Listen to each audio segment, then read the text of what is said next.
স্বামীর ভালোবাসা ওরা যে পাচ্ছে না।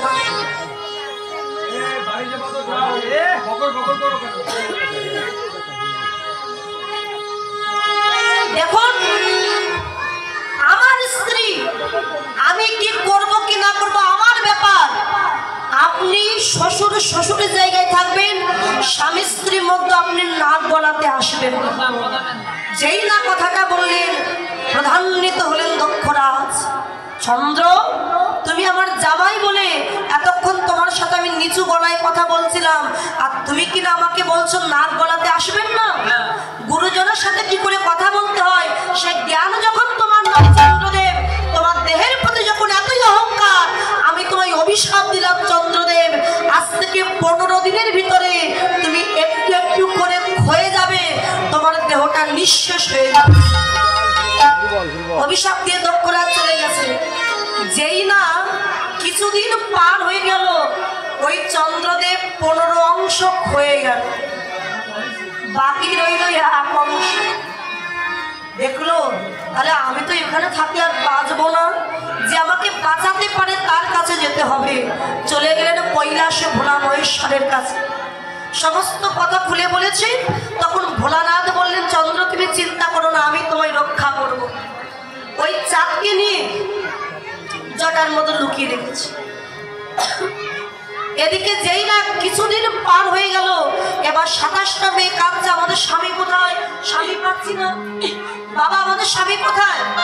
মানে এতদিন তো তোদের স্বামী মারা গেছে, আমি তো অভিশাপ দিয়েছি। বলে বাবা কিচ্ছু চাই না, শুধু স্বামী এনে দাও। দক্ষরাজ চিন্তা করলো অভিশাপ দিয়েও তো মরেছে, এখন ওদের স্বামী কোথায় পাবো। ঠিক আছে কাঁদিস না, আমি ধ্যান যোগে দেখি এখনো চন্দ্র বেঁচে আছে কিনা। ধ্যান যোগে দেখতে পেলেন চন্দ্র মহাদেবের জটার মধ্যে লুকিয়ে আছে।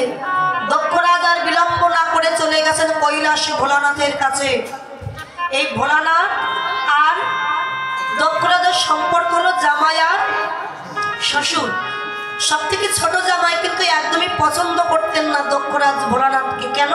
শ্মশানে থাকতেন বলে, ছাই ভস্য মাখতেন বলে একদম পছন্দ করতেন না। কি বোঝাই রে ভোলা, চাপ দিয়ে দাও। ভোলানাথ বললেন আপনি এসেছেন, বসুন। তোমার এই শ্মশানে আমি কোথায় বসবো?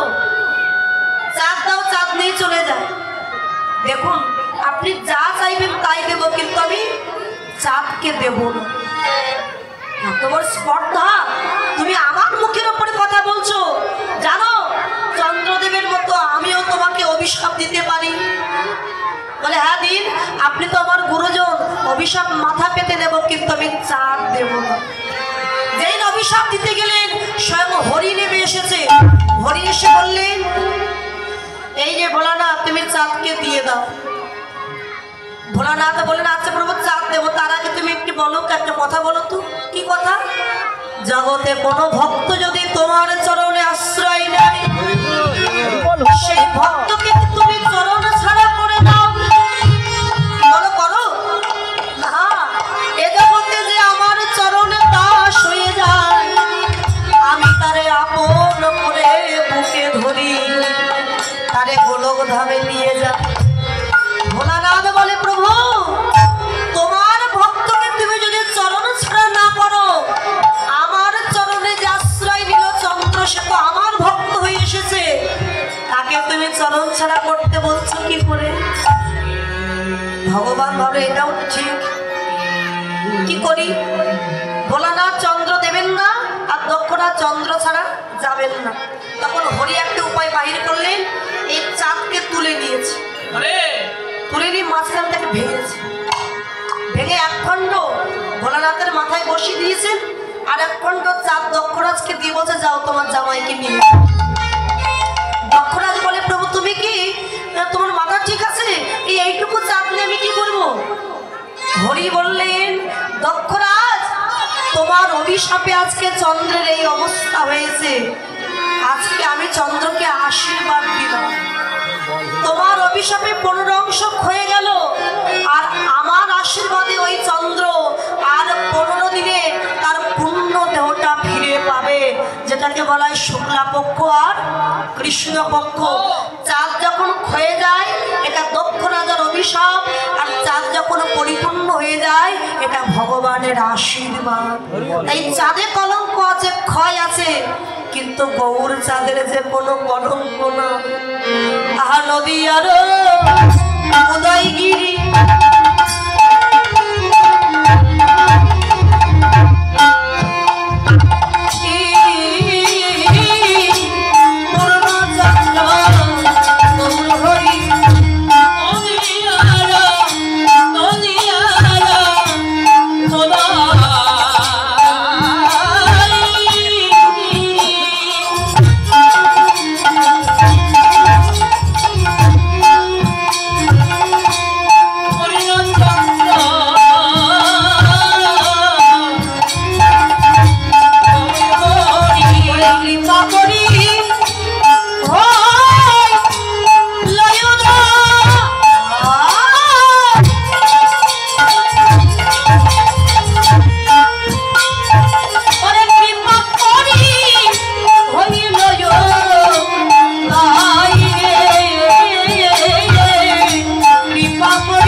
সুবরণের সঙ্গে তুলনা হবে।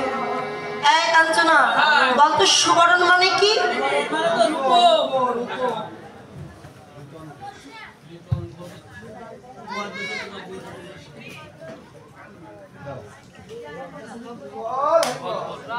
লিটন ঘোষ 2 কিলো মিষ্টি 100 টাকা দান করেছেন। হরিবল। তো আপনারা সাধুগুরু বৈষ্ণব ভক্তিমতী মায়েরা ওনার জন্য আশীর্বাদ করবেন, ওনার ব্যবসায় যেন আরও উন্নতি হয় এবং ওনার ব্যবসা যেন আরও উন্নতি হয়, গোবিন্দ যেন দীর্ঘায়ু দান করে, সকলে ওনার জন্য আশীর্বাদ করবেন, কৃষ্ণ পদে যেন মতি থাকে।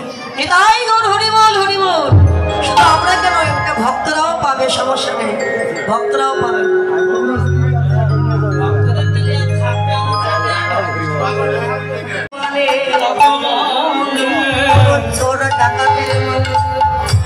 আপনি তুলসীর মালা পরে রাস্তা দিয়ে যান, কেউ ফিরেও তাকাবে, কিন্তু স্বর্ণালঙ্কার পরে যাবেন আপনাকে দেখে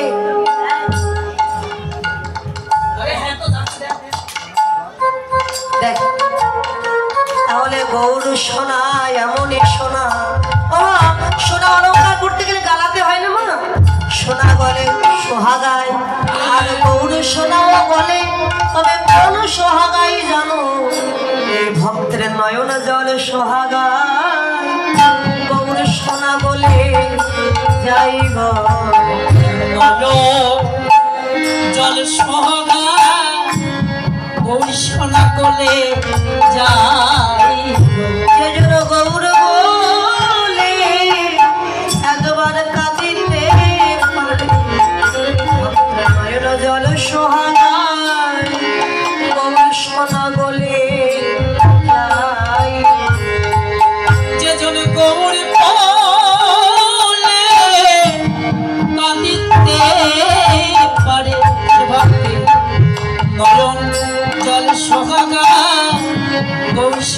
বলে যাই গো।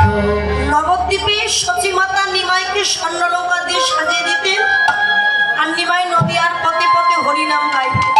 বাবা, নবদ্বীপের এক চোর নিমাইয়ের অঙ্গে ওই অলঙ্কার দেখে চিন্তা করছি, সর্বনাশ, এত স্বর্ণ অলঙ্কার নিমাইয়ের অঙ্গে, যদি নিমাইকে চুরি করতে পারতাম সব কেড়ে নিতাম ওর কাছ থেকে।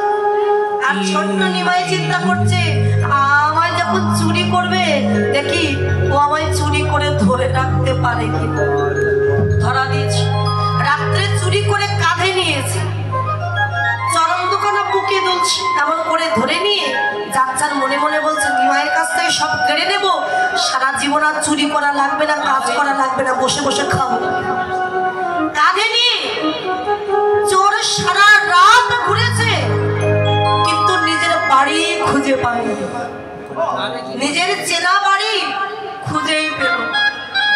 ঘুরতে ঘুরতে ঘুরতে ঘুরতে সকালবেলা নিমাইকে কাঁধে নিয়ে আবার শচী মায়ের গৃহের সামনে এসে দাঁড়িয়েছে। নবদ্বীপের ভক্তগণ কি বোঝাইছ, নিমাইকে চুরি করেছিলি, চুরি করলে কি হবে, তুই তো নিমাইকে নিয়ে যেতে পারিসনি, পারবি না নিয়ে যেতে, নিমাইকে নিয়ে যাওয়া অত সহজ নয়। চোরের কাছ থেকে নিমাইকে নামিয়েছে। এই চোর বল, আর কখনো নিমাইকে চুরি করবি?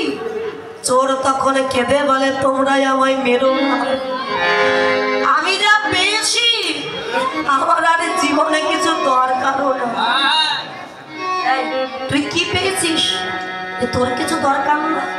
জানো, আমি নিমাইকে চুরি করেছিলাম, চুরি করে কাঁধে নিয়েছিলাম, নিমাইয়ের চরণ দোকান আমার বুকে দুলেছিল। আমি ঐশ্বর্য পাই বা না পাই, ধন বিষয় বাসনা পাই বা না পাই, আমি তো আমার ভগবানের চরণ দুখানায় আমার হৃদয়ে পেয়েছি।